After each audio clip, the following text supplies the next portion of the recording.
এই যে এই গোপন সুড়ঙ্গ নাকি চলে গেছে বুড়িগঙ্গা নদীর দিকে।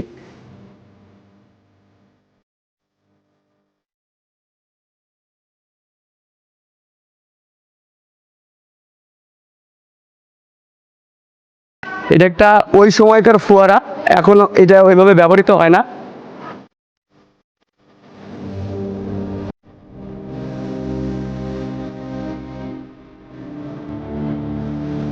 এই পথ দিয়ে নাকি কেউ একবার গেলে আর ফিরে আসে না।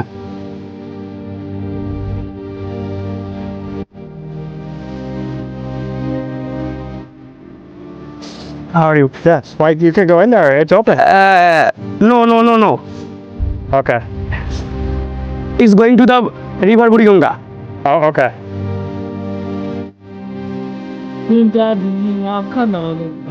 Okay. G. Interesting. Thank you.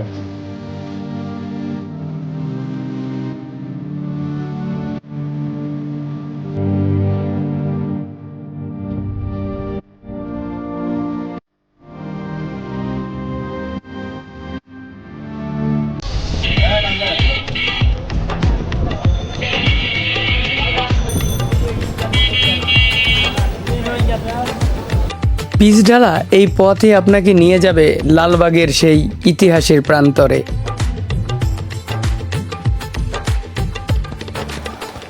বন্ধুরা, শুভেচ্ছা জানাচ্ছি রাজধানী শহর ঢাকার লালবাগ এলাকা থেকে।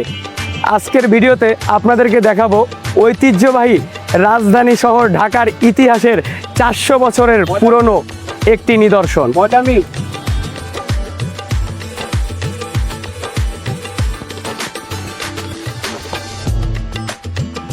লালবাগ কেল্লা আমরা সবাই শায়েস্তা খানের কেল্লা নামে জানলেও আসলে এটি শায়েস্তা খান নির্মাণ করেননি।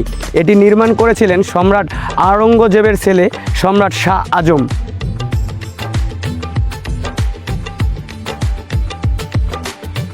মূলত সম্রাট আজম শাহ ওই সময় ছিলেন বাংলার সুবাদার। 1678 খ্রিস্টাব্দে তিনি সর্বপ্রথম এখানে দুর্গ নির্মাণের কাজ শুরু করেন। আজম শাহ মোটামুটি 17 মাসের মতো এখানে ছিলেন। 1679 খ্রিস্টাব্দের মাঝামাঝি মারাঠাদের বিদ্রোহ দমনে তিনি পিতা আওরঙ্গজেবের ডাকে দিল্লি চলে যান। এরপর 1680 সালে বাংলার সুবাদার হিসেবে নিয়োগ দেওয়া হয় শায়েস্তা খানকে।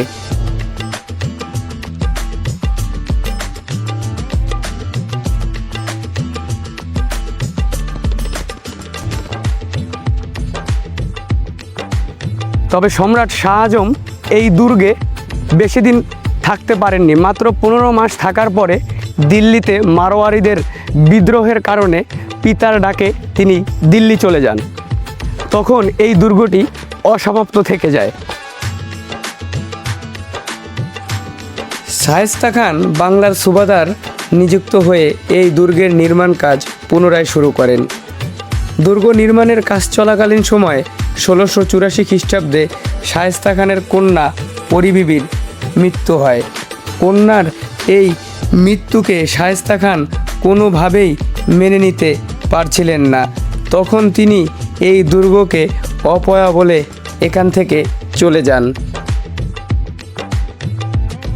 এই ইমারতের ভিতরেই পরিবিবি শায়িত আছেন এবং পরিবিবির আর একটি পরিচয় হলো তিনি সম্রাট আওরঙ্গজেবের পুত্রবধূ, অর্থাৎ সম্রাট শাহ আজমের স্ত্রী। এখানেই পরিবিবি সমাহিত আছেন। প্রিয় কন্যা পরিবিবিকে সমাহিত করে কবরের ওপর প্রাসাদের মতো ইমারতটি তৈরি করে দেন শায়েস্তা খান।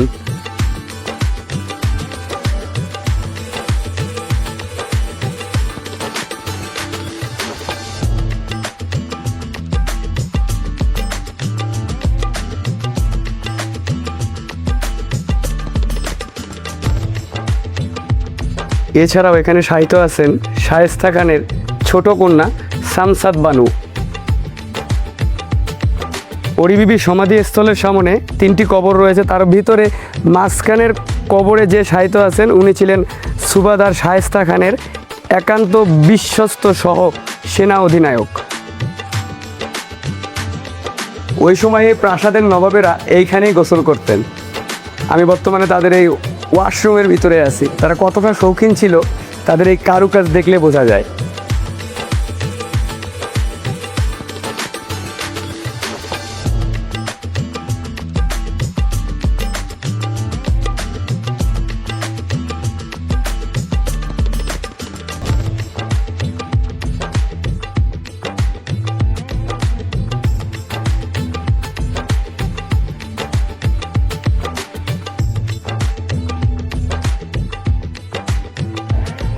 এটা একটা ওই সময়কার ফোয়ারা, এখনো এটা ওইভাবে ব্যবহৃত হয় না।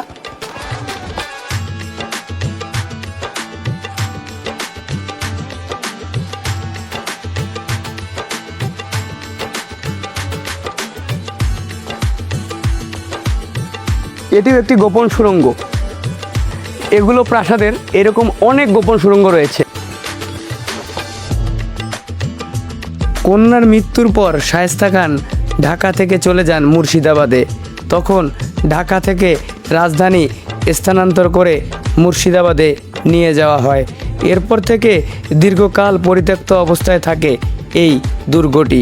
1757 সালে পলাশির যুদ্ধে নবাব সিরাজ উদ্দৌলার পতনের পর বাংলা চলে যায় ইস্ট ইন্ডিয়া কোম্পানির দখলে।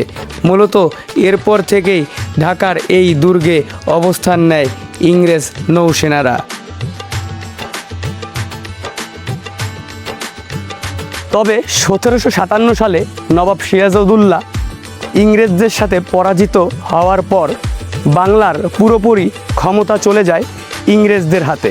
তবুও পুরো ভারতবর্ষকে দখল করতে তাদের আরও 100 বছর সময় লেগেছিল।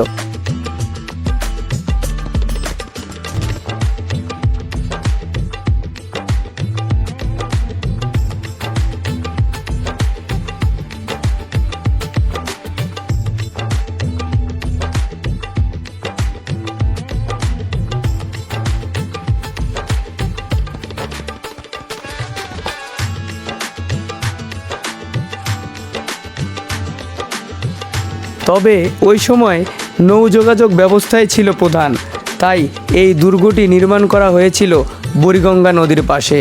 আর ইংরেজরা এই দুর্গটি দখল করেছিল এই কারণে আমার কাছে মনে হয় দুর্গটি নৌপথে নিরাপদ যোগাযোগ ব্যবস্থা ছিল।